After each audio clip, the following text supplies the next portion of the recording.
नमस्कार, म जगदीश खरेल। आजको हट सिटमा मेरो साथमा नेकपा माओवादी केन्द्रका महासचिव देव गुरुङ हुनुहुन्छ। उहाँसँग म नेकपा माओवादी केन्द्रले सुरु गरेको पछिल्लो समयको जनतासँग माओवादी अभियान यसको विषयमा कुराकानी गर्नेछु। माओवादी जनतासँग कहाँनिर रहेछ त अहिले? माओवादीको अवस्था के रहेछ त? माओवादीले अब आफूलाई रूपान्तरण गर्दै जबरजस्त रूपमा शक्ति आर्जन गर्दै जाने सङ्केत देखियो या देखिएन, के रह्यो त? त्यो बाहेक अहिले सरकारको नेतृत्व समेत स्वयं माओवादीले गरिरहेको सन्दर्भमा सरकारको काम कारबाही कसरी अगाडि बढिरहेको छ, अनि नेपाली राजनीतिका पछिल्ला गतिविधिहरूको सन्दर्भमा पनि केही अन्तरङ्ग कुराकानी गर्नेछु। आजको कुराकानी यहाँहरूको लागि महत्त्वपूर्ण रहनेछ भन्ने अपेक्षा छ। स्वागत छ यहाँलाई कार्यक्रममा। धन्यवाद। सन्चै हुनुहुन्छ? ठिकै छ। भदौ 16 गतेबाट तपाईहरूले पछिल्लो समय माओवादी जनतासँग माओवादी अभियान भनेर सुरु गर्नुभयो। अब 2 महिना करिब बितिसकेको अवस्था छ।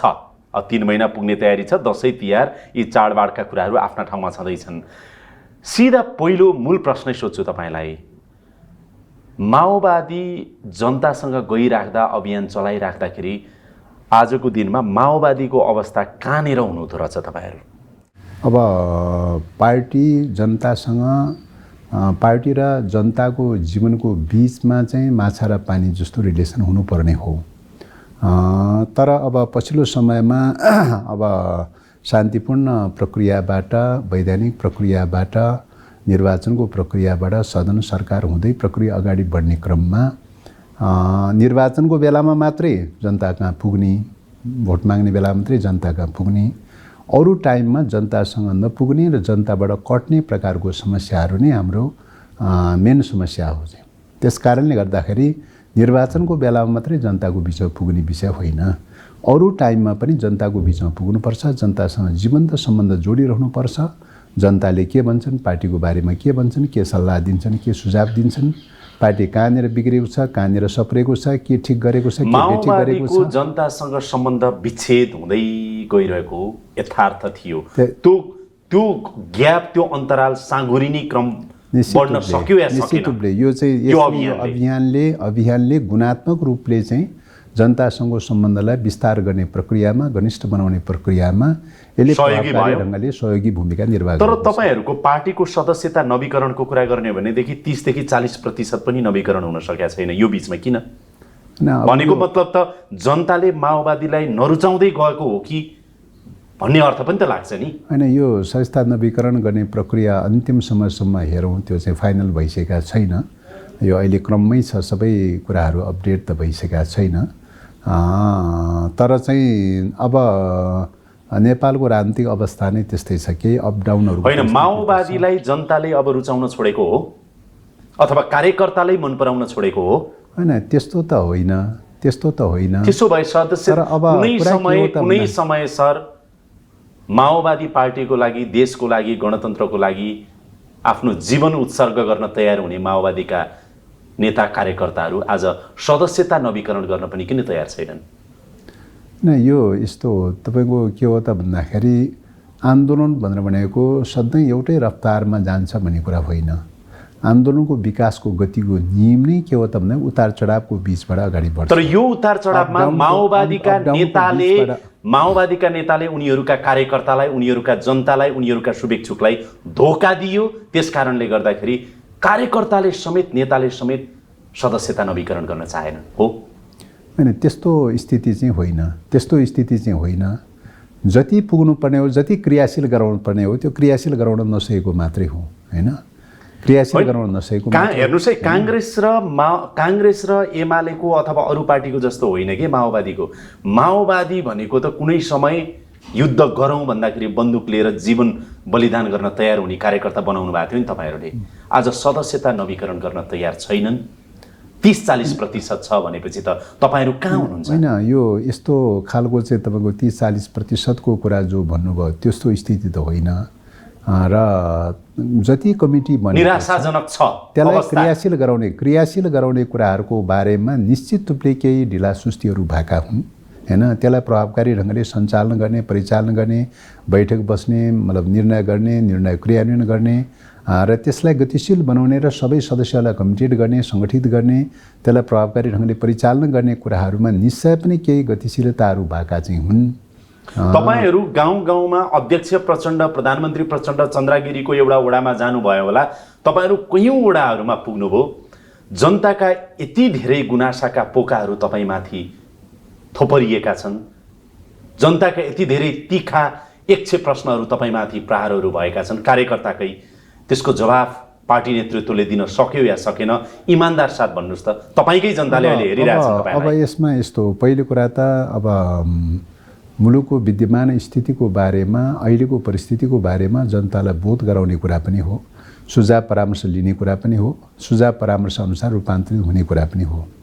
त्यसकारणले गर्दाखेरि विद्यमान परिस्थितिको सन्दर्भमा भन्नुपर्दाखेरि तपाईको होला विगत कालको चाहिँ मुलुकको विद्यमान परिस्थिति र अहिलेको राजनीतिक परिवर्तनको बीचको चाहिँ बुझाइको सन्दर्भमा कतिपय ग्यापहरू चाहिँ छन्, त्यो सही ढङ्गले बुझाउन नसकेका पक्षहरू पनि छन्। तपाईँका जनता, तपाईँका शुभेच्छुक र तपाईँका कार्यकर्ता माओवादी नेतृत्वसँग सन्तुष्ट छैनन्, यो यथार्थ चाहिँ तपाईँले भने अनुसार चाहिँ आंशिक त हुनसक्छ।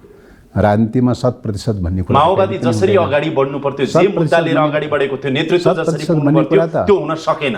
100% भन्ने कुरा त नहोला, तर तपाईँले भने जस्तो आंशिक पनि होइन, हैन।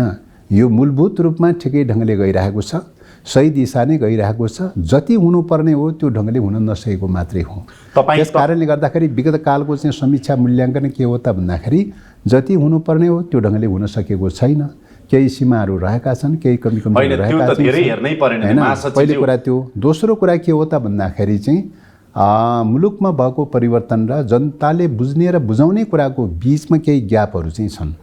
त्यो ग्यापले गर्दाखेरि एउटा प्रकारको यहाँलाई म नम्र निवेदन गरौँ कि 64 सालको चुनावमा सम्भवतः तपाईँहरूले 238 सिट पाउनु भएको थियो, 30% मत पाउनु भएको थियो, सर्वाधिक अरू दलहरूको भन्दा। आज तपाईँहरू खुम्चिँदै 11%मा पुग्नुभयो। तपाईँको 64 सालदेखिको नेकपा माओवादीको अवरोहतिरको यात्रा जारी छ, रोकिएको पनि छैन। यो यथार्थ त स्वीकार्नुहुन्छ होला नि। अब यो यस्तो हो, तपाईँको चाहिँ निश्चित रूपले अस्थायी रूपमा, क्षणिक रूपमा भन्नुपर्दाखेरि यो निर्वाचनको प्रक्रियाबाट कति मत प्राप्त गरेर गरेन भन्ने कुरा एउटा मूल्याङ्कनको कडी हुन सक्छ। तर समग्र रूपमा, वैचारिक रूपले, राजनीतिक रूपले, समग्र हिस्ट्रीको पोइन्ट अफ भ्यूले हेर्दाखेरि तत्कालको चाहिँ प्राप्त गरेको मत नै सबथोक चाहिँ होइन।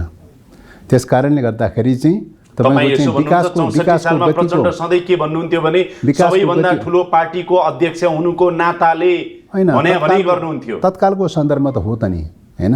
तत्कालको सन्दर्भमा माओवादीको महासचिवज्यूलाई आज मैले नम्र निवेदन गरेको कि माओवादीको अवरोहको यात्रा, ओह्रालो यात्रा 64 देखिको भनेको संसदीय राजनीतिमा, शान्तिपूर्ण राजनीतिमा आएदेखिको ओह्रालो यात्रा अहिलेसम्म रोकिएको छैन। हैन, यो चाहिँ तपाईँको कुरा के हो त भन्दाखेरि मतलब आन्दोलनको गतिको नियम नै स्ट्रेट लाइनमा छैन, सोझो रेखामा छैन, सरलीकृत रेखामा छैन। यो उतार चढावको बीचबाट चल्ने प्रक्रिया हो। पहिलो कुरा विकासको गतिको नियम त्यो बुझ्न जरुरी छ। दोस्रो कुरा के हो त भन्दाखेरि निर्वाचनबाट मूल्याङ्कन गर्ने कुरा नितान्त तत्कालको लागि अस्थायी विषय हो, त्यही नै सम्पूर्ण विषय भन्ने होइन। यदि सम्पूर्ण भइदिएको हुँदो हो त पञ्चायत कालमा सम्पूर्ण पञ्च नेपाली, सम्पूर्ण नेपाली पञ्च भनेर पनि भन्थे, तर त्यो त दिगो हुन सकेन। चाहिँ बहुदल आइसकेपछि पनि तात्कालीन पार्टीहरू चाहिँ, बहुदलका पक्षहरू कतिपय पार्टीहरू चाहिँ सबैभन्दा लार्जेस्ट मेजोरिटी आदि आदि भनेर पनि भन्थे, तर पनि त्यो दिगो हुन सकेन। चाहिँ हैन, निश्चित रूपले 64 सालमा नेकपा माओवादी चाहिँ त्यो रूपले चाहिँ लार्जेस्ट पार्टीको रूपमा आएको थियो। धेरैले निर्विकल्प तर अब त्यो चाहिँ तपाईँको चाहिँ त्यो निश्चित रूपले विचारको तहमा, राजनीतिको तहमा, सिद्धान्तको तहमा अपडाउन हुने प्रक्रियामा चाहिँ कुनै बेलामा त्यो अप हुन्छ, कुनै बेलामा डाउन पनि हुन सक्छ। त्यस कारणले गर्दाखेरि विकासको गतिको नियम चाहिँ के छ भन्दाखेरि सबै स्ट्रेट लाइनमा हुँदैन। त्यसो भए बुझ्ने र बुझाउने कुराको सवालमा, जनतालाई बुझ्ने र बुझाउने कुराको सवालमा होला केही ग्यापहरू रह्यो होला, केही सीमाहरू रह्यो होला, केही कमी कमजोरहरू रह्यो होला। त्यसो भए महासचिवज्यू, अब माओवादीको समय सकिएको हो त? जसरी 46 अगाडिको पञ्चायतको पर्खिनु चाहिँ सके, मैले तपाईँको उत्तर सुनिने हो।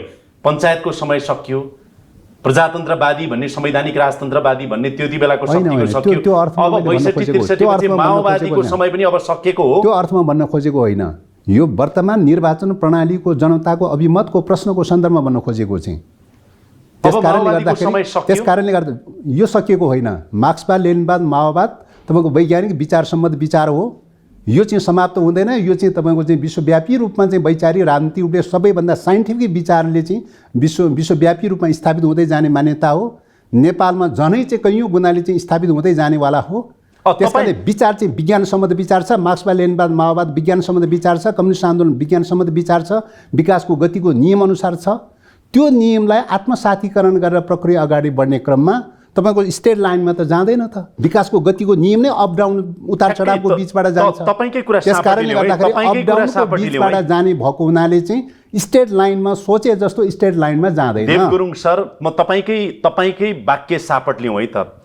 विकासको यो नियम चाहिँ सिधा लाइनमा जाँदैन, अप्स डाउन हुन्छ, तलमाथि उतार चढाव हुन्छ भन्ने कुरालाई नै 52 सालमा सुरु गरेको माओवादीको सशस्त्र युद्धको यात्रा पिक सायदै संसारको इतिहासमा सशस्त्र युद्ध गरेर सेनाको टुङ्गो नलगाइकन, हतियारको टुङ्गो नलाइकन यो मुलुकले माओवादीबाट नेतृत्व प्रचण्डलाई प्रधानमन्त्रीको रूपमा पाएको देश हो। यो 52 सालबाट सुरु गरेको त्यो यात्रा 64 सम्म आउँदा प्रधानमन्त्री प्रचण्ड हुनुहुन्थ्यो। फेरि 64 सालबाट तल झरेर अहिले आएर तपाईँहरूको पार्टीको अवस्था चाहिँ नाजुक बनेको हो।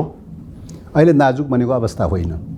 यो प्रक्रियाको बारेमा जनतालाई जति बुझाउनु पर्ने हो, जति बोध गराउनु पर्ने हो, अहिलेको परिवर्तनको बारेमा जति आशा अपेक्षाका साथ यो परिवर्तन हुन्छ र हुँदैन भन्ने कुरा जति बोध गराउनु पर्ने हो त्यो बोध गराउन सकेनौँ। मैले एउटा नम्र आरोप नम्र निवेदन यहाँलाई लगाएँ भने के भन्नुहुन्छ कि तपाईँ? किन भन्दाखेरि चाहिँ तपाईँको मैले अघि नै भनिरहेको सुरुदेखि नै भनिरहेको छु, वर्तमान परिस्थितिको सापेक्षतामा हेर्नुपर्छ, परिस्थितिको अहिलेको परिवर्तनको सापेक्षतामा हेर्नुपर्छ।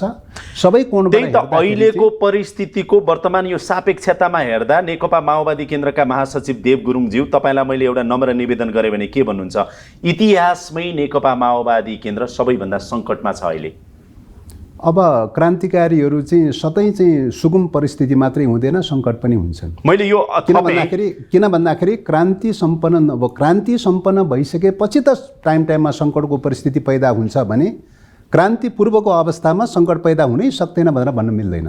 हेर्नुहोस् है, सानो प्रकारका सङ्कटहरू, थुप्रै प्रकारका अप्ठ्यारा गाह्रा प्रकारका सङ्कटहरू पार गर्दै गर्दै गएर मात्रै क्रान्ति सम्पन्न हुने प्रक्रिया हो। माओवादीको विज्ञानको नियम नै त्यही हो। माओवादीको अहिलेको अवस्था एकचोटि हेर्नुहोस् न। माओवादीको अहिलेको व्यवस्था हाम्रो आँखाले, हामी जस्ता सामान्य मान्छेको आँखाले हेर्दा संसदीय भाषमा छ। संसदीय प्रणालीले मापन गर्ने विषय हो र? संसदीय प्रणालीले मात्रै मूल्याङ्कन गरेर सम्पूर्ण वैचारिक राजनीतिक प्रश्नको बारेमा मूल्याङ्कन गर्न सकिने विषय हो र? होइन, मेरो प्रश्न यहाँलाई त्यसो हो भने तपाईँ संसदीय प्रणालीबाट मूल्याङ्कन गर्ने हो भने मार्क्सको पालामा त चुनावमा सहभागी भएकै थिएन। लेनिनको पालामा चाहिँ तपाईँको सुरुको चाहिँ चरणमा त चुनावमा सहभागी भएकै थिएन। एउटा चरणमा चुनाव प्रयोग गर्नुपर्छ भनेर सहभागी मैले यहाँलाई के मात्र दर्शाउन खोजेको, माओवादी अहिले सङ्कटमा, कम्युनिस्ट पार्टीको सन्दर्भमा त त्यस प्रकारको संसदको चुनाव माओवादी सङ्कटमा छ। किनभने देव गुरुङज्यू, माओवादी सङ्कटमा अहिले इतिहासकै सङ्कटमा छ किनभनेदेखि संसदीय व्यवस्थामा आयो। अहिले प्रधानमन्त्री प्रचण्ड हुनुहुन्छ। यो संसदीय व्यवस्थाका माहिर खेलाडीहरू त काङ्ग्रेस र चाहिँ एमाले 48 सालदेखि छन्, 46-47 सालदेखि छन्। त्यसकारण उनीहरूको अगाडि अब माओवादीलाई संसदीय व्यवस्थामै आफू अभ्यस्त हुने हो भने गाह्रो छ, त्यहाँ सङ्कट छ। अर्को कुरा अब सकेँ, मेरो दोस्रो प्रश्न सकेँ, त्यसपछि तपाईँलाई सोधौँला। अब परिवर्तनकारी शक्ति हो नि त माओवादी त। 52 सालदेखि यत्रो तपाईँहरूको एजेन्डा अहिले पनि दुनियाँले भुल्न हुँदैन र तपाईँहरू सम्झाइ पनि राख्नु भएको छ। सङ्घीयता, गणतन्त्र, धर्मनिरपेक्षता, समावेशिता, यी सामाजिक विभेदको अन्त्य गर्ने कुराहरूमा जुन खालको अभियान तपाईँहरूले गर्नुभयो, यो भनिराख्दाखेरि अब माओवादी परिवर्तनकारी होइन भनेर वैकल्पिक शक्तिहरू आए कि माओवादी यस्तो चेपुवामा पर्यो कि वैकल्पिक शक्ति तपाईँहरूभन्दा एक कदम अगाडि देखिने, संसदीय शक्ति काङ्ग्रेस एमाले बाघ झैँ गर्जिने, माओवादीले अब आफूलाई कानेर राख्छ र आफ्नो चाहिँ कसरी बचाइराख्छ हैसियत भन्ने अब पहिलो कुरा त तपाईँ बडो संशयपूर्ण अवस्था छ। पहिलो कुरा त तपाईँले संसदीय व्यवस्थाको कुरा गर्नुभयो। अब 72 सालमा बनेको संविधानले संसदीय व्यवस्थाभन्दा पनि विकसित रूपमा चाहिँ तपाईँको परिभाषित गरेको छ र चाहिँ पुरानो परम्परागत खालको संसदीय व्यवस्था होइन भन्ने कुरा तपाईँको दलका नेताहरूको बिचमा भएको सहमति र त्यो अनुसार बनेको संविधान, त्यो अनुसार बनेका संविधानका संरचनाहरू, सबै कुराले यो संसदीय प्रणाली होइन भन्ने कुरा हो अंशतः कतिपय संसदीय प्रणालीका अवशेषहरू बाँकी छन् यो संविधानमा, तर यो पूर्णतः संसदीय प्रणाली होइन।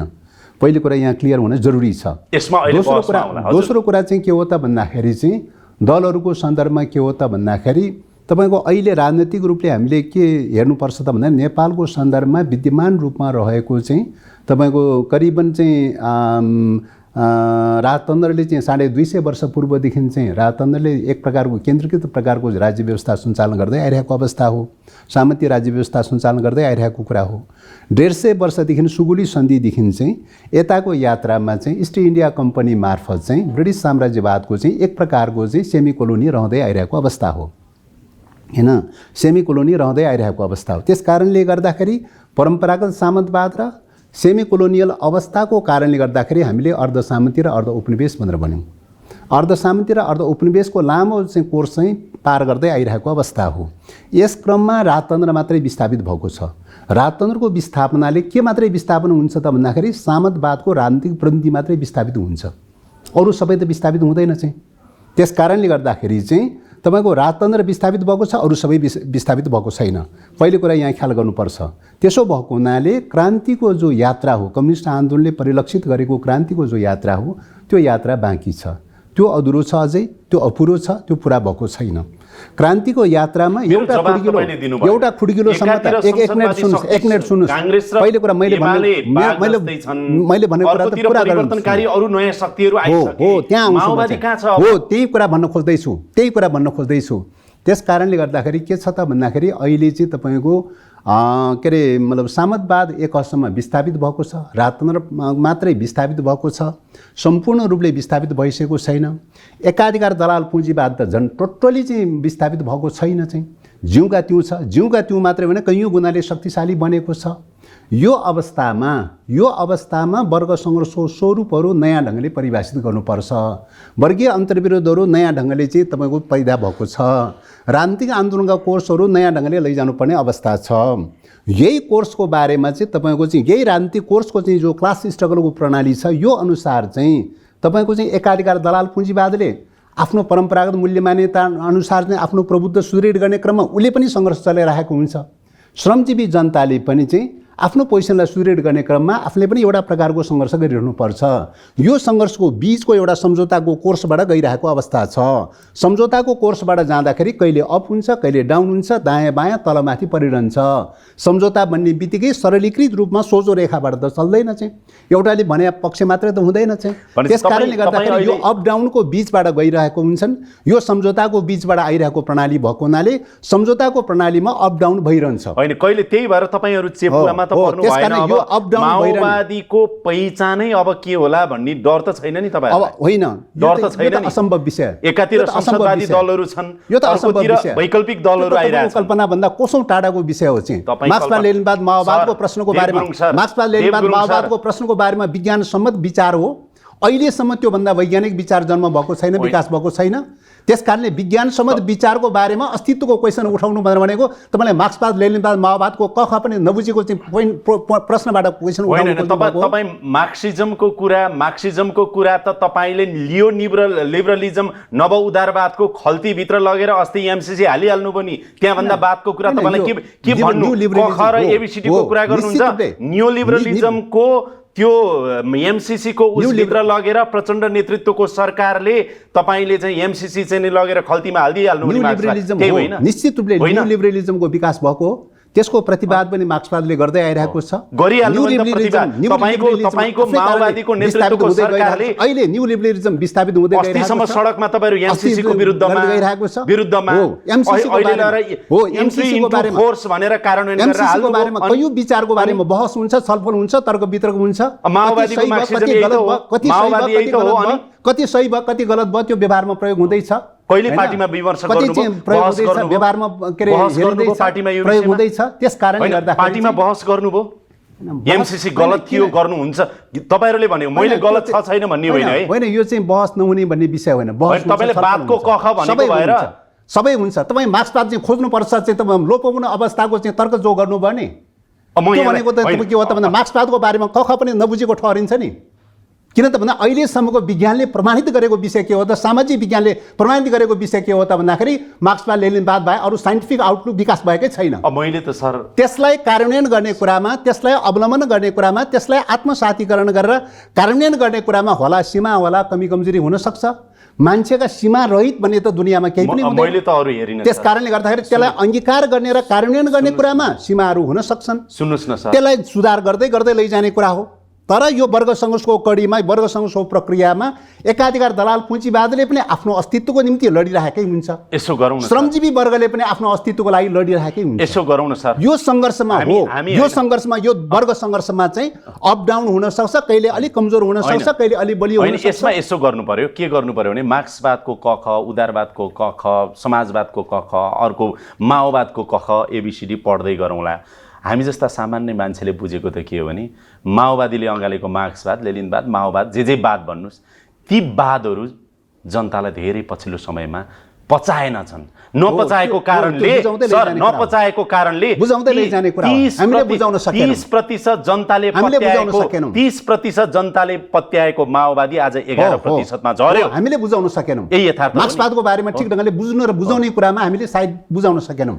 लेनिनवादको बारेमा बुझ्नु र बुझाउनु पर्ने कुरामा सायद हामीले जनताले त के सोचे थाहा छ? मार्क्सवाद भने पर्खिनुहोस् है, फेरि अर्को कुरा, जनता भनेर सबै सोलो डोलो एकै ठाउँमा भन्न पाइँदैन, मिल्दैन चाहिँ। जनता भनेको वर्गमा विभाजित अवस्था छ नेपालको स्थितिमा। एकाधिकार दलाल पुँजीवाद पनि छ, श्रमजीवी जनता पनि छ। यसरी भनौँ, श्रमजीवी जनता पनि भएको अवस्थामा एकाधिकार दलाल पुँजीवाद पनि भएको बेलामा जनता भनेर सोलो डोलो त्यो तपाईँले एकदम सही कुरा गर्नु। जनता भनेर सबैलाई सोलो डोलो हाल्न पाइँदैन। 11% जनताले बुझेको चाहिँ देव गुरुङले बुझेकै हो। 11%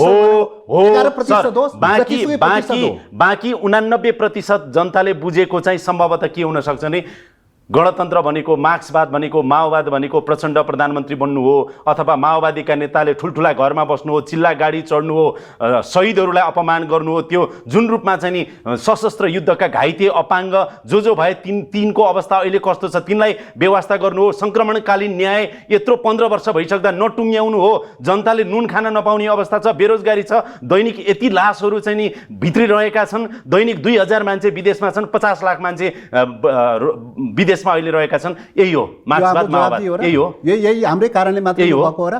हाम्रो कारणले यो भएको हो र? तपाईँले त्यो देख्नु भएको छ? हाम्रो कारणले त्यो भएको हो र? सरकारमा तपाईँहरू हुनुहुन्छ, हाम्रो कारणले त होइन होला। सरकारमा हुँदैमा सबै थोक तपाईँलाई थाहा छ? तपाईँलाई एउटा डाटा दिउँ। 2064 सालदेखि 80 सालसम्मको 16 वर्षको अवधिमा सबैभन्दा बढी सरकारमा रहने पार्टी नेकपा माओवादी केन्द्र हो। नेकपा माओवादी केन्द्र। जिम्मेवारी तपाईँले लिनु पर्दैन। अहिले होइन, तपाईँलाई मैले डाटा भने 2064 सालदेखि 80 सालसम्म सबैभन्दा बढी सरकारमा रहने पार्टी माओवादी केन्द्र। आन्दोलनको क्रममा कहिले सरकार आन्दोलन तपाईलाई मन्त्री बनाउन हो र आन्दोलन हैन हो, तपाईलाई मन्त्री बनाउन हो र? निश्चित रूपले यो जनताको लागि होइन। क्रान्तिको प्रक्रियामा, क्रान्तिको यात्राको प्रक्रियामा, समाजवादी क्रान्तिको यात्राको प्रक्रियामा आन्दोलन हो। आन्दोलनमा कहिले सर 16 वर्षसम्म तपाईलाई राज्य सत्ताको कुरा, राज्य सत्ताको प्रश्नको बारेमा, यो समग्र प्रश्नको बारेमा अहिलेदेखि नै मैले निवेदन गरिरहेको छु कि अहिले सामन्तवादको नेतृत्व मात्रै विस्थापित भएको छ। एकाधिकार 16 वर्षसम्म तपाईलाई मन्त्री र प्रधानमन्त्री सरकारमा पठाउनको लागि मात्रै यो बीचको अवधिमा वर्ग सङ्घर्षको तपाईहरुले रियलाइज गर्नुपर्छ कि पर्दैन कि हामीले पनि जनतामाथि अन्याय गर्यौं। यो बीचको अवधिमा सम्झौताको प्रक्रियाबाट चलिरहेको छ। एउटाले अर्कोलाई विस्थापित गरेको अवस्था हो र? सम्झौताको प्रक्रियाबाट चलिरहेको अवस्था हो। गर्नै पर्यो त। संविधान त्यस्तै बनाउनु भएको छ तपाईले। यो सम्झौता संविधानै त्यस्तो बनाएको छ। अहिलेको सम्झौताको प्रक्रियाबाट चलिरहेको छ। सम्झौताको प्रक्रियामा, यो वर्ग सङ्घर्षको प्रक्रियामा एकले अर्कोलाई विस्थापित नगरेको अवस्था हो, विस्थापित गर्न नसकेको अवस्था हो, सम्झौताको प्रक्रियाबाट चलिरहेको अवस्था हो। त्यसैले सम्झौताको प्रक्रियाबाट चलिरहेको अवस्थामा एउटा पक्षलाई दोष थुपारेर मिल्छ? एउटा पक्षलाई जवाबदेही बनाएर मिल्छ? बेरोजगारको कारण चाहिँ, बेरोजगारको कारण आर्थिक सामाजिक चाहिँ तपाईँको चाहिँ उदारीकरण, के अरे तपाईँको चाहिँ खुला बजार अर्थतन्त्रको कारणले गर्दाखेरि, निजीकरणको कारणले गर्दाखेरि उत्पादनलाई स्वाहा बनाएर सम्पूर्ण चाहिँ रोजगारलाई चाहिँ तपाईँको चाहिँ विस्थापित गरिदिने प्रकारको प्रणाली हाम्रो कारणले भएको हो र?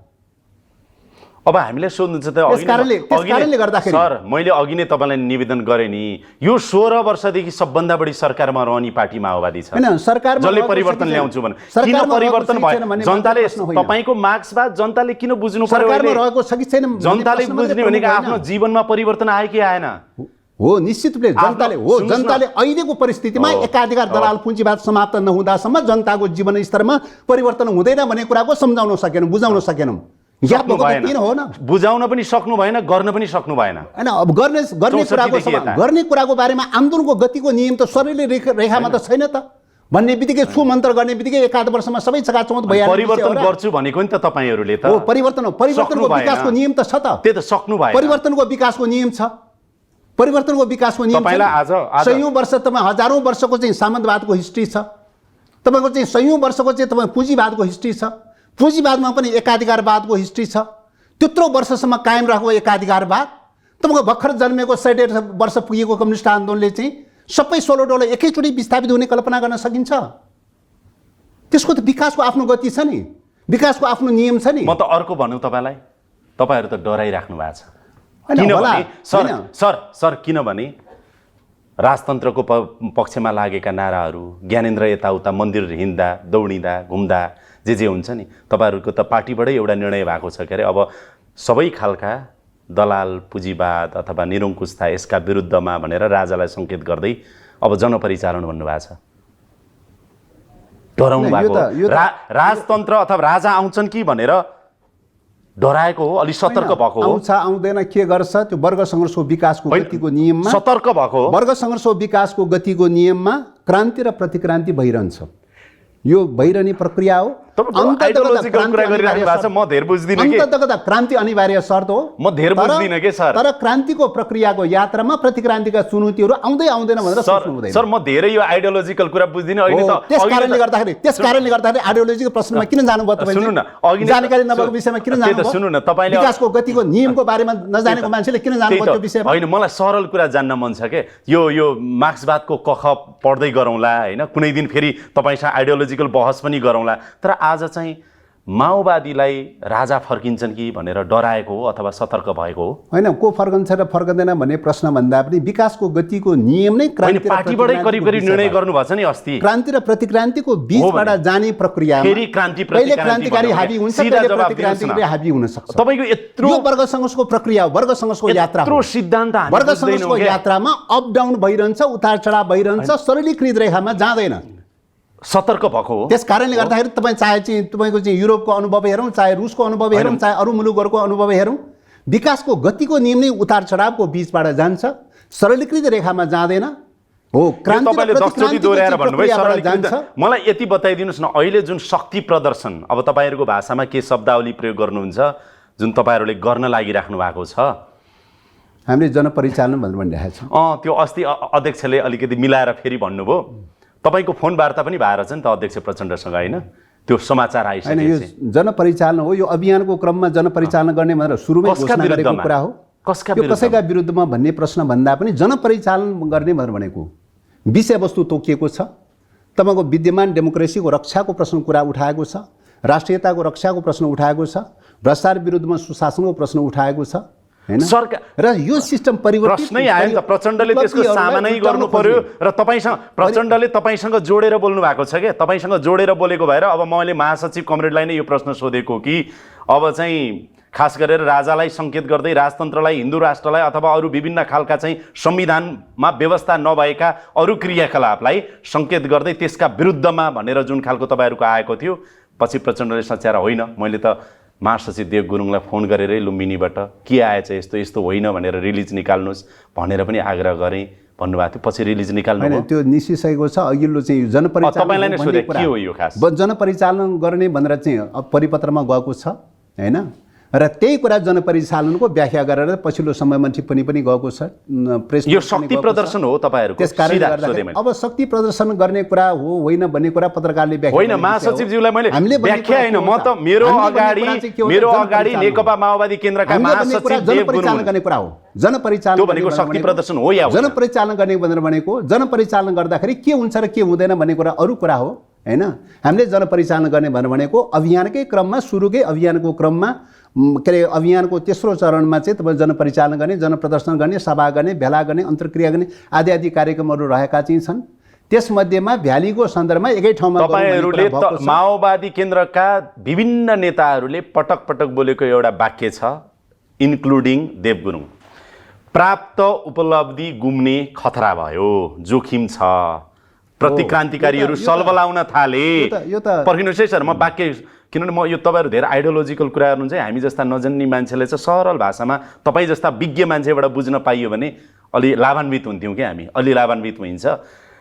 प्रतिक्रान्तिको जोखिम छ, प्राप्त उपलब्धि खलबलिने के अरे गुम्ने जोखिम भयो, अब केही गर्नुपर्छ भनेर चाहिँ यो शक्ति प्रदर्शन हो होइन? यो शक्ति त्यो जनपरिचालन हो। शक्ति प्रदर्शन तपाईँको भाषा हो, जनपरिचालन जनपरिचालन भनेर भनेका छौँ। जनपरिचालन भनेको इस्यु उठाएका मलाई एउटा सोध्न मन लाग्यो सर, इस्यु उठाएका छौँ। मलाई डेमोक्रेसीको रक्षाको इस्यु मलाई उठाएका अलिक सजिलोसँग बुझाउनुहोस् है। राष्ट्रियताको रक्षाको इस्यु उठाएका छौँ। भ्रष्टाचार विरोधी अभियान सरकारले जो सञ्चालन गरिरहेको छ, सुशासनको पक्षको चाहिँ इस्यु उठाएका चाहिँ छौँ, होइन? इस्यु त कतै यो पहिला तपाईँले अघि निकाल्नु भएको थियो क्या, पञ्चहरूले पहिला के गर्थे भने पञ्चकै पक्षमा, सरकारको पक्षमा नारा जुलुस उधुम मचाउँथे के, बा सरकार भनेर। अनि 62-63 अगाडि ज्ञानेन्द्रको पनि, राजा ज्ञानेन्द्रको जहाँ जहाँ सवारी हुन्थ्यो नि, जानुहुन्थ्यो नि, सरकार भनेर गर्थे। कतै प्रचण्डको लागि पनि त्यस्तै त होइन? अब यो त्यही रूपमा चाहिँ अवमूल्यन गर्ने, अब व्याख्या गर्ने कुरा भेटी कुरा हो। जनताको परिवर्तनको मुद्दाको इस्युलाई रक्षा गर्ने प्रश्नलाई प्रतिगामी खालका चाहिँ पुरानो यथास्थितिवादी शक्तिहरूको सन्दर्भको प्रश्नसँग तुलना गरेर व्याख्या गर्ने कुरा बेठी कुरा हो, होइन? त्यस कारणले गर्दाखेरि हामीले कन्टेन्टमा हेर्ने कुरा हो, विषयमा हेर्ने कुरा हो। विषयमा हेरौँ है त, होइन नि तपाईँ आउनुभयो, बुदामा आउनुभयो कि प्राप्त उपलब्धि गुम्ने जोखिम भयो, खतरा भयो, उपलब्धिहरूको रक्षा गर्नुपर्छ भन्ने कुराको सवाल जोखिम भयो। प्राप्त उपलब्धिहरूको रक्षा गर्ने गुम्ने जोखिम कहाँबाट भयो? होइन, यो चाहिँ तपाईँको यो चाहिँ स्टकलको नियम नै त्यही हो त। कहाँबाट भयो? एकाधिकार दलाल पुँजीवाद विस्थापित भएको छ, विदेशीको हस्तक्षेप विस्थापित भएको छ, एकाधिकार दलाल पुँजीवाद, वित्तीय एकाधिकार पुँजीवाद विस्थापित भएको छ। अनि आफू सरकारमा बस्ने, आफू मन्त्री बन्ने, आफू प्रधानमन्त्री बन्ने, राज्यको ढुकुटी आफूले चलाउने, विकास गर्छु आफूले भन्ने, यतिबाट नभएर अब सडकबाट पनि अहिले तपाईँले भने जस्ता गर्नुपर्छ। यो त चाहिँ तपाईँको चाहिँ एउटा प्रक्रिया हो। यो त एउटा चाहिँ के हो त भन्दा परिवर्तनको गतिको नियम हो, रूपान्तरणको गतिको नियम हो। राज्य, जनता, राजनीतिक दलहरू, जनता, यो सबै चाहिँको चाहिँ प्रश्न हो। यसले माओवादी आफैमा विचलित छ भनेको जस्तो देखाउँछ। के कुरामा अब यो तपाईँको नजरमा हुन सक्छ, तर विकासको गतिको नियममा सही मार्क्सवाद लेनिनवाद माओवादको चाहिँ मार्गचित्र भनेर भनेको के हो त? साइन्टिफिक ल भनेर भनेको के हो त भन्दाखेरि राज्य, डेमोक्रेटिक राज्यको सन्दर्भमा राज्य पार्टीहरू जनताको बिचमा, होइन, बुझाइमा एकरूपतामा जान सक्यो भने त्यो राज्य सस्टेन हुन्छ, स्ट्रेन्थेन हुन्छ, बलियो हुन्छ। त्यो राज्य बलियो बन्यो भने चाहिँ जनतासहित दलहरू सहितको बलियो बन्यो भने राष्ट्रिय स्वाधीनता बलियो बन्छ। अहिले प्रचण्डलाई सरकारबाट हट्नुपर्छ कि भन्ने चिन्ता छ। सरकार दलहरू जनता अलग थलग भएर गयो भने राज्य कमजोर हुन्छ। राज्य कमजोर हुने बित्तिकै राष्ट्रिय अस्मिता। मैले यहाँलाई एउटा नम्र आरोप लगाएँ भने नि प्रचण्डलाई सरकारबाट गुम्नी छोड्नुपर्छ भन्ने चिन्ता छ। संक्रमणकालीन न्याय चाहिँ नि टुङ्गोमा पुर्याइराख्दाखेरि आफ्नो प्रतिकूल हुन्छ कि भन्ने चिन्ता छ। यो गठबन्धन के होला भन्ने चिन्ता छ। पार्टी नै यति तल आइसक्यो, अब पार्टीलाई कसरी माथि ल्याउने, आफ्नै भविष्य रहला नरहला, पार्टी नै रहला नरहला भन्ने चिन्ता छ। यी सबैका बिचमा म पनि शक्तिशाली छु भनेर एउटा त तपाईँहरूको समाजवादी मोर्चा देखाउनु भयो, अर्को यो परिचालन देखाएर भयो भने प्रचण्ड अझै शक्तिमा छन् है भनेर देखाउने हो। यति हो। अब यो देख्न र देखाउनलाई भनेर तपाईँले जो अवमूल्यन गर्नुभयो, यो यसले उठान गरेको मुद्दालाई अवमूल्यन गर्ने कुरा हो, हैन? अहिलेको परिवर्तनको मुद्दा, अहिले जे जस्तो डेमोक्रेसीको मुद्दा चाहिँ स्थापित भएको छ, त्यो डेमोक्रेसीको मुद्दालाई अवमूल्यन गर्ने कुरा हो। गणतन्त्रको मूल्यलाई अवमूल्यन गर्ने कुरा हो। संघीयता, धर्मनिरपेक्ष, समानुपातिक, समावेशी लगायतका चाहिँ फन्डामेन्टल राइटहरू केही स्थापित भएको छ। अब सरकारमा भएको प्रचण्ड सडकमा जाँदा के गणतन्त्र चाहिँ अब रक्षा होला? त्यो कुराको के रक्षा होला त? कति होला? त्यसकारणले गर्दाखेरि मुद्दा हेर्नु पर्यो। मुद्दाको चाहिँ इस्युको आधारबाट हेर्नु पर्यो। मुद्दाको इस्युको आधारबाट हेर्नु पर्यो। राष्ट्रियको स्वाधीनताको इस्यु उठाइरहेका छौँ। भ्रष्टाचार विरोधी सुशासनको मुद्दा उठाइरहेको चाहिँ छ।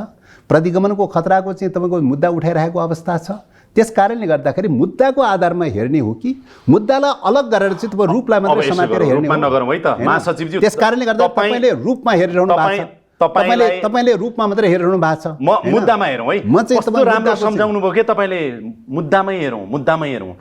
बर्खे अधिवेशन सक्यो, संक्रमणकालीन न्याय को विधेयक किन नटुङ्ग्याएको हो, यो मुद्दा टुङ्ग्याउनु पर्थ्यो, किन टुङ्ग्याउनु नटुङ्ग्याएको? पर्थ्यो। कसले हामीले रोक्यो हामीले निरन्तर तपाईँलाई कसले रोक्यो? हामीले निरन्तर रूपले टुङ्ग्याउनु पर्छ भनेर भन्दै आएका छौँ। मुद्दामा हेरौँ है, पर्खिनुहोस्। होइन, यो त- सरकारको पर्फर्मेन्समा सक्नु भएन। यो त सम्झौताको प्रक्रियाबाट आएको कुरा हो नि। आज शहीद परिवारका सम्झौताको प्रक्रियाबाट आएको कुरा हो नि। ती पीडितहरूले के गृह भनिरहेको शान्ति होला? सम्झौता भनेको सम्झौताको प्रक्रियाबाट आएको कुरा हो नि। एउटा किन दलको मात्रै नटुङ्ग्याएको? मामला हो मुद्दामा। र? एउटा दलको मात्रै मामला हो र? सम्झौताको प्रक्रियाबाट आएको कुरा हो नि। सम्झौताको प्रक्रियामा सहमतिले संविधानका पक्षधरहरू अथवा शान्ति प्रक्रियाका पक्षधरहरूको बीचमा सहमतिमा जानुपर्ने हो कि होइन चाहिँ? मुद्दामै आउँ है। शान्ति प्रक्रियाका पक्षधरहरू बीचमा सहमतिमा जानुपर्ने हो कि होइन? मलाई यी सबै शान्ति प्रक्रिया पक्षधरहरू बीचमा को सहमतिमा जान्छ, को सहमतिमा जान सबै तयारी कुरा भएन? जनताले सोध्ने होइन कि संक्रमणकालीन न्याय सम्बन्धी विधेयक किन नटुङ्ग्याएको भनेर त्यसको जवाफ के छ? हो, शान्ति प्रक्रियाका पक्षधरहरूको बीचमा सहमति किन गर्न तयारी भएन? क्वेसन त्यहाँ सोध्नुहोस् न। अर्को तपाईँलाई भनौँ, शान्ति प्रक्रियाका पक्षधरहरू बीचमा हामी शान्ति प्रक्रिया यो ढङ्गले गरौँला भनेर सम्झौता गर्ने, अनि अहिले चाहिँ हलो अड्काउने। सुन्नुहोस् न, माओवादी कार्यकर्ताको प्रश्न, आँखाबाट प्रश्न एउटा सोधियो भने हिजोसम्म एमसिसी राष्ट्रघाती अमेरिकन आर्मीको बुट यहाँ बज्रिन्छ भन्ने माओवादी आफ्नै नेतृत्वका कार्यकालमा एमसिसी किन कार्यान्वयन गरेको भनेर कडा माओवादीले प्रश्न सोधे। एमसिसीको बारेमा सैद्धान्तिक रूपले के हो त भन्दाखेरि विदेशीहरूको प्रभुत्व स्वीकार्य हुँदैन, त्यसमा पनि सैन्य प्रभुत्व स्वीकार्य हुँदैन, एक नम्बर त्यो। तर आर्थिक परियोजनाको सन्दर्भमा आएका कुराहरू, एक मिनट सुन्नुहोस्, कुरा त कम्प्लिट भन्न दिनुहोस् न। आर्थिक परियोजनाहरूको सन्दर्भमा कुनै पनि मुलुकको निषेध गर्ने कुरा छैन, लेने देन गर्ने कुरा, आर्थिक सहायताहरू लेने देन गर्ने कुरामा ओपन छ। त्यसकारणले सैन्य सम्झौता हो कि होइन भन्ने कुराको सन्दर्भमा क्वेसन उठेको हो होइन। सैन्य सम्झौता हो कि होइन भन्ने कुराको बारेमा क्वेसन उठ्दाखेरि अमेरिकाले संशोधन गर्न तयारी भएन। संशोधन गर्न तयारी नभएपछि सदनबाट चाहिँ 12 बुँदे डिक्लेरेसन जारी भएको छ। 12 बुँदे डिक्लेरेसनले सैन्य सम्झौतासँग जोडिएका पार्टहरू हुन् भने हाम्रो पार्लिमेन्टले के गरेको छ त भन्दाखेरि त्यसबारेमा नेपाल सरकारले चेक एन्ड ब्यालेन्स गर्ने राइट दिएको छैन। त्यस कारणले गर्दाखेरि यो 12 बुँदेले चाहिँ त्यसलाई चेक एन्ड ब्यालेन्स गर्ने अथोरिटी नेपाल गभर्मेन्टलाई दिएको छ, राज्यलाई दिएको छ। अब यसो गर्नुपर्छ देव गुरुङज्यू, के गर्नुपर्छ भने मार्क्सवादको कख यहाँबाट पनि सुरु गर्नुपर्छ है। तपाईले कति बुझेको छ, आम जनताले कति बुझेको छ मार्क्सवाद, माओवाद, समाजवाद, नवउदारवाद, उदारवाद, पुँजीवाद, यी वादहरू जुन छन् नि यहाँबाट नि सुरु गर्नुपर्छ है। यो कसले बुझ्यो बुझेन मार्क्सवाद भन्ने कुरा, जडसूत्रवादी मनस्थितिले बुझेको मार्क्सवाद र यथार्थवादी धरातलमा रहेर बुझेको मार्क्सवादलाई अब यहाँ बुझ्नुपर्छ। यो स्ट्रगल हो, बुझ्नुपर्छ। स्ट्रगलमा सिद्धान्त कार्यान्वयन गर्ने क्रममा स्ट्रेट लाइनमा कार्यान्वयन हुँदैन। अब अर्को जिगज्यागबाट चाहिँ उतार चढावको बीचबाट कार्यान्वयन हुन्छ। तपाईले रूप हैन मार्क्सवाद लागू तपाईको जिगज्याग प्रक्रियाबाट लागू हुन्छ, सरली रेखाबाट हुँदैन। तपाईले रूपमा हैन मुद्दामा आइज भनेको भएर म मुद्दामा आइरा छु। अहिलेको सन्दर्भमा हामीले विदेशी लगानीलाई निषेध गर्ने के रे चरणबाट सुरु गरेका छैनौं। अहिलेको चरणमा हामीले गर्नै सक्नुहुन्न नि तपाईहरु। अहिलेको चरणमा सैन्य अतिक्रमणको विरुद्धमा, सैन्य हस्तक्षेपको विरुद्धमा मात्रै हामी गइरहेका छौं। अब अहिले विदेशी लगानीको बारेमा, अहिले आर्थिक लगानीको बारेमा, आदिको बारेमा चाहिँ अहिले त्यो चरणमा गएको अवस्था अब तपाईले अघि मलाई भन्नु, अहिले त स्ट्रगलको चरणको अवस्था हेर्नु पर्यो नि। स्ट्रगलको चरणको अवस्था नहेरिकन तपाईको अहिलेको वस्तुगत परिस्थितिको वर्ग संघर्षको सापेक्षता नहेरिकन चाहिँ निरपेक्ष रूपले हेरेर हुन्छ? त्यही त तपाईले अघि मलाई बडो ट्र्याकमा आइज है भनेर मलाई सुझाइराख्नु भएको छ के, रूपतिर नजाई एजेन्डातिर आइज भनिरहेको भएर अर्को सुशासनको कुरा गर्नुभयो के। कोही काखा कोही पाखा, कसैलाई मुद्दा लाग्ने प्रहरी खोरतिर हुने, कोही आफ्ना मान्छे चाहिँ उछिटिँदै हिँड्ने देखियो नि त यसपाला पनि। यद्यपि तपाईलाई भनौँ तुलनात्मक रूपमा नारायण काजी नेतृत्वको यो सरकारले, प्रचण्ड नेतृत्वको सरकारले केही गर्न चाहिँ खोजिरहेको छ सुशासनको सन्दर्भमा, भ्रष्टाचार नियन्त्रणको सन्दर्भमा। एउटा शङ्काको लाभ केही दिनुपर्छ। तर यही बीचमा पनि माओवादीमाथि आएको आरोप त आफ्ना केही नजिकका, केही गठबन्धन बचाउन मान्छे बाहिरै छन्, अनुसन्धानको दायरामा आएनन् भनेर त तपाईहरूले सुन्नु भएन र असन्तुष्टि टिप्पणी अब सुन्नु भएन देव गुरुङज्यू? पहिलो कुरा यो चाहिँ अभियान, सुशासनको अभियान, भ्रष्टाचार विरोधी अभियान राज्यले राज्यका अङ्गहरूलाई शुद्धिकरण गर्ने भन्ने प्रक्रियाबाटै सुरु भएको अभियान हो। अनुसन्धानको दायरामा जो आउनु पर्थ्यो आएनन् नि, गठबन्धन बचाउने नाउँमा, आफ्ना नेता बचाउने नाउँमा भनेर सिधा सोधेको। पहिले कुरा सुन्नुहोस्, यो अभियान राज्यलाई शुद्धिकरण गर्नुपर्छ, जति सकिन्छ अहिलेको सापेक्षतामा शुद्धिकरण गर्नुपर्छ भनेर सुरु गरेको अभियान हो। यो अभियानले कुनै दल विशेषलाई, कुनै पार्टी विशेषलाई, कुनै सत्तापक्ष या विपक्ष विशेषलाई परिलक्षित गरेर चाहिँ सुरु गरेको विषय होइन। भ्रष्टाचार विरोधी अभियान भनेर भनेको कुनै दल विशेषलाई परिलक्षित गरेर सुरु गर्ने अभियान हो र? कुनै सत्तापक्ष या विपक्ष भनेर कुनै नेता विशेषलाई केन्द्रबिन्दु बनाएर सुरु गर्ने अभियान हो र? त्यस कारणले गर्दाखेरि संविधानले, कानुनले, नियमले, राज्यका प्रशासनका संयन्त्रहरूले, तथ्य प्रमाणहरूले जे देख्छ त्यो आधारमा सापेक्षिक रूपले नियन्त्रण गर्ने प्रयास गर्ने हो, पहल गर्ने कुरा हो। त्यस कारणले गर्दाखेरि यो कसैको विरुद्धमा परिलक्षित गर्ने भनेर चाहिँ सुरु गर्ने कुरा नै फन्डामेन्टली रूपले गलत कुरा हुन्छ। यो नै यथार्थ सम्बन्ध विषय होइन, पहिलो कुरा त्यहाँ। दोस्रो कुरा के हो त भन्दाखेरि अहिले यो कति प्रभावकारी भयो भएन के भयो भन्ने कुरा जहाँसम्म छ, अहिलेको प्रचलित कानुन, अहिलेको राज्यका संयन्त्रहरू, अहिलेका राज्यका संरचनाहरू त्यसमा निर्भर रहेर परिचालन गर्ने कार्यक्रम हो र त्यसमा निर्भर रहेर परिचालन गर्दाखेरि त्यसमा रहेका सीमा कमी कमजोरीहरूको सापेक्षतामा यो भ्रष्टाचार विरोधी अभियान चाहिँ सफल हुने हो र निरपेक्ष रूपले होइन। अहिलेको चाहिँ कानुनको चाहिँ परिधिहरू के छन्, कानुनका विधि प्रणालीहरू के छन्, त्यसमा निर्भर रहन्छ कयौँ कुराहरू। अहिलेका राज्यका संयन्त्रहरू जे छन् त्यसमा निर्भर रहन्छ। कसैले चाहँदैमा म क्लियन गर्छु यो गर्छु भनेर चाहँदैमा हुने विषय त होइन त। अहिलेको संविधानमा के छ, अहिलेको चाहिँ तपाईँ कानुन के छ, अहिलेको चाहिँ तपाईँको राज्यका संयन्त्रहरू के छ, त्यो संयन्त्रहरूले कति साथ दिन्छन् र दिँदैनन्, कसरी चल्छन् र चल्दैनन् सम्झौता गर्नै पर्छ भन्ने कुराको आधारमा चल्ने कुरा हो। सम्झौता गर्नै त्यस आधारमा अधिकतम रूपले सुधार गर्ने कुरा हो। अब अधिकतम रूपले सुधार गरेको अहिलेको संयन्त्रहरूको सापेक्षतामा त्यसलाई परिचालन गरेर अधिकतम रूपले कति सुधार गर्न सकिन्छ त्यति सुधार गर्ने कुरा हो। म अब एउटा मेरो जिज्ञासा छ महासचिवज्यूलाई, फेरि पनि यो वादको कुरा आउँछ, दर्शनको कुरा आउँछ। मार्क्सवाद र माओवाद मलाई पनि धेरै थाहा छैन महासचिवज्यू, त्यो भएर मैले एउटा सानो सरल जिज्ञासा राख्छु। त्यो जिज्ञासा भनेको के हो भने यो चुनावमा गठबन्धन बनाउनु भयो काङ्ग्रेससँग, अनि फेरि उता एमालेतिर जानुभयो, फेरि काङ्ग्रेसतिर अहिले घाँटी जोडिएको छ। झन्डा पनि अलि पहिलाको स्थानीय चुनावमा त माओवादीको हर्स्या हतौडा र काङ्ग्रेसको 4 तारे झन्डा सँगै थियो, अहिले पनि लगन गाँठो जोडिरहेको छ। यस्तो कुरा मार्क्सवाद अथवा माओवादको कहाँनेरि हुन्छ कि पर्खिनुहोस् है, संसदवादी तीमाथि नि काङ्ग्रेस जस्ता राजनीतिक दलहरूमा माओवादी जस्तो क्रान्तिकारी पार्टी नै जोडेर र घाँटी नै जोडेर र झन्डै जोडेर यसरी अगाडि बढ्ने मार्क्सवाद र माओवादको कुन चाहिँ च्याप्टरमा छ होला? यो त मैले नजानेर सोधेको है, म अज्ञानी भएर सोधेको, ज्ञान आर्जन गर्न पाए हुन्थ्यो भनेर। होइन, अब यो चाहिँ तपाईँ के हो त भन्दाखेरि चाहिँ अब कुन च्याप्टरमा छ? तपाईँको वर्ग सङ्घर्षको विकासको गतिको नियम नै मैले संसारमा कहीँ छ? सुरुदेखि नै भनिरहेको छु, यो अप डाउनको बिचबाट गइरहेको छ।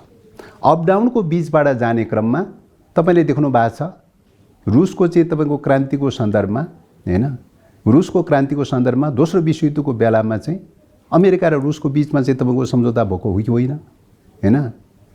दोस्रो विश्वयुद्धको बेलामा चाहिँ तपाईँको सम्झौता भएको हो कि होइन चाहिँ, होइन? सम्झौता भएर चाहिँ कैयौँ कुराहरूमा सहमति भएर गएको हो कि होइन चाहिँ, होइन? चीनकै सन्दर्भमा सम्झौताले कहाँ लग्यो रसियालाई? एक मिनट सुन्नुहोस्, कहाँ लग्यो भन्नुहोस् सुन्नुहोस्। चीनकै सन्दर्भमा चाहिँ तपाईँ च्याङ्गाछेसँग सम्झौता भएको हो कि होइन, होइन? त्यस कारणले विकासको गतिको नियमको प्रक्रियामा कुन च्याप्टरमा छ? एक मिनट सुन्नुहोस्, विकासको गतिको नियमको तपाईहरुले अवलम्बन गरिरहेको मार्क्सवाद र माओवाद विकासको गतिको नियममा सिद्धान्त फलो गरिराख्नु भएको छ। कहिले कोसँग सम्झौता? तपाईहरु आज सिद्धान्तबाट विचलित हुनुहुन्छ। कहिले कोसँग सम्झौता हुन्छ? नेकपा माओवादी केन्द्र र यसका केन्द्रीय नेतृत्वहरू मार्क्सवाद र लेनिनवादको विचारधारा र सिद्धान्तबाट तपाईहरु विचलित भएको कारणले आज यो अभिगत तपाईहरुको भएको छ। तपाईको सत्यता हो, त्यो तपाईको दृष्टिकोण हो, यथार्थ सम्बन्धी विषय होइन। यथार्थ सम्बन्धी विषय होइन। मार्क्सवाद भनेको विज्ञान सम्बन्धी विषय हो। विज्ञान भनेको गतिशील हुन्छ, परिवर्तनशील हुन्छ। विज्ञान भनेको वर्गसँगको विशिष्ट परिस्थिति अनुसार दोहोर्याएर यही कुरा भन्नुभयो तपाईले। विज्ञान भनेको विशिष्ट परिस्थिति अनुसार तपाईको कांग्रेससँग झण्डा सँगै राखेर चुनाव लड्न तपाईको मार्क्सवादले दिन्छ। दायाँ पनि हुन्छ, बायाँ पनि हुन्छ, दायाँ पनि हुन्छ, बायाँ पनि हुन्छ। पुँजीपति वर्गसँग सम्झौता नगरेको चाहिँ तपाईको उदाहरण छ। पुँजीपति वर्गलाई रिप्रेजेन्ट गर्ने कांग्रेस र प्रोलिटरियन मजदुर वर्गलाई नेतृत्व गर्ने माओवादी एकै ठाउँ एउटै झण्डा र एउटै चुनावी क्याम्पेन हो। कहिले अस्थायी रूपमा, कहिले अस्थायी रूपमा चुनाव भनेको राजनीतिक प्रश्न हो। च्याप्टरमा छ चुनाव भनेको राजनीतिक प्रश्न हो। पुँजीवादी चुनाव भनेको राजनीतिक प्रश्न हो। सैद्धान्तिक प्रश्न हो र रणनीतिक प्रश्न हो र? पुँजीवादी चुनाव भनेको के अरे रणनीतिक प्रश्न हो र सैद्धान्तिक प्रश्न हो र?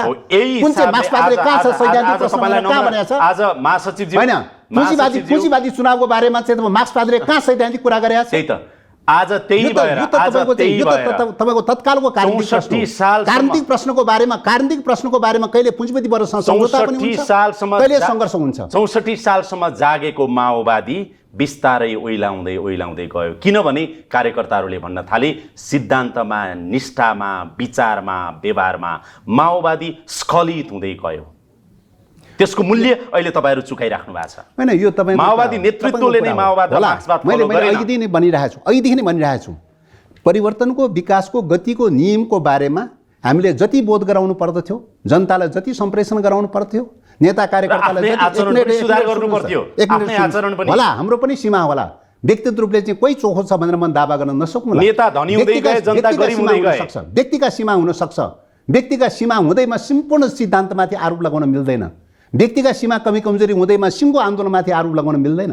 व्यक्तिका सीमा हुन सक्छन्, कमी कमजोरी हुन सक्छ, तर सैद्धान्तिक रूपले वैचारिक रूपले विकासको गतिको नियमलाई ठिक ढङ्गले बोध गर्न नसक्दा, यो अपडाउनको प्रक्रियाको बारेमा, एकाधिकार दलाल पुँजीवादको बारेमा ठिक ढङ्गले बोध गर्न नसक्दा, विदेशी प्रभुत्वको बारेमा ठिक ढङ्गले बोध गर्न नसक्दा चाहिँ वर्गसँग विशिष्ट परिस्थिति बदलिएको अवस्थाको बारेमा बोध गर्न नसक्दाखेरि, वर्गसँग नयाँ ढङ्गले परिवर्तित भएको अवस्थामा त्यो परिवर्तित भएको वर्गसँगलाई आत्मसाथीकरण गरेर चाहिँ ठिक ढङ्गले कार्ययोजना बनाउने, कार्यान्वित तर्जुमा गरेर प्रक्रिया अगाडि बढाउने विषयलाई चाहिँ बोध गराउन नसक्दाको अवस्थामा निश्चय पनि कतिपय अन्यलहरू पैदा हुनै सक्दैन भनेर भन्न सकिँदैन। अन्यल पैदा हुन सक्छ, तर अन्यल पैदा भएको भए तापनि अहिलेको वर्ग सङ्घर्षको लाइनको स्थितिको बारेमा ठिक ढङ्गले संश्लेषण गर्ने क्रममा गत वर्ष चाहिँ तपाईँको सम्पन्न भएको 8औं महाधिवेशनले राजनीतिक प्रतिवेदन प्रस्ताव तयार गरेको चाहिँ छ। त्यो प्रस्तावले जुन प्रकारको वर्ग सङ्घर्षको स्थितिको बारेमा व्याख्या गरेको छ, एकाधिकार वित्तीय एकाधिकार पुँजीवादको प्रभुत्वको बारेको जो व्याख्या गरेको चाहिँ छ, त्यसको विरुद्धको वर्ग सङ्घर्षको प्रश्न जो उठाएको छ, त्यसको विरुद्ध राष्ट्रिय मुक्ति स्वाधीनताको प्रश्न उठाएको छ र त्यसलाई चाहिँ तपाईँको आत्मनिर्भर अर्थतन्त्रको जगमा चाहिँ त्यसलाई परिवर्तन गरेर चाहिँ समाजवादी क्रान्तिको बारेमा जो जग तयार गरेको छ, अहिले ट्र्याकमा जानुपर्ने बाटोहरू तिनै हुन्छ। त्यही ट्र्याकमा अहिले हामी लागि त रहेका चाहिँ छौँ। कैयौँ सीमा कमी कमजोरीका बावजुद पनि हामी त्यो ट्र्याकमा लागिरहेका चाहिँ छौँ। त्यो ट्र्याकमा लाग्दाखेरि पुँजीविधी वर्गसँग सम्झौता पनि हुन्छ, सङ्घर्ष पनि हुन्छ। यो सबै प्रकारका प्रक्रियाहरू हुन्छ। यो सङ्घर्ष हो, यो आन्दोलन हो, यो सङ्घर्ष हो। त्यस कारणले गर्दाखेरि यो सरलीकृत रेखामा जाँदैन। जसले सरलीकृत रेखामा मात्रै सोच्छन् त्यो के हो त भन्दाखेरि, त्यो अर्को शब्दमा तपाईँले जो प्रयोग गर्नुभएको थियो जडसूत्रवाद अथवा सङ्कीर्णतावाद, त्यसले सरलीकृत रेखामा मात्रै हेर्छ हैन, विकासको गतिको नियमलाई चाहिँ तपाईँको चाहिँ नजरअन्दाज गर्छ। त्यसकारणले विकासको गतिको नियम त विज्ञान हो नि, मार्क्सवाद भनेको त विज्ञान हो। विज्ञानको नियमहरू तपाईँको गतिशील हुन्छन्, परिवर्तनशील हुन्छन्। वर्ग सङ्घर्षको खास मोडलाई ठिक ढङ्गले पहिचान गरेर परिचालन गर्ने कुरा हो। ठिक त्यहीँनिर परिचालन गर्न नसक्दाखेरि नै के हुन्छ त भन्दाखेरि कहिलेकाहीँ चाहिँ आन्दोलनले सेटब्याक खान पनि सक्छ, दायाँ बायाँ हुन पनि सक्छ। तर पनि जेसुकै भएको भए तापनि हामी चाहिँ अहिलेसम्मको यात्राको आधारमा जुन संश्लेषण गरेको छ, वैचारिक राजनीतिले जुन संश्लेषण गरेको छ, त्यो संश्लेषणको आधारमा अहिले जानुपर्ने बाटो के हो त भन्दाखेरि एकाधिकार दलाल पुँजीवादको विस्थापनको विकल्प छैन। त्यसको विस्थापनको लागि पहिलो कुरा के हो त, कम्युनिस्टहरूको बिचमा एकता गर्नुपर्छ।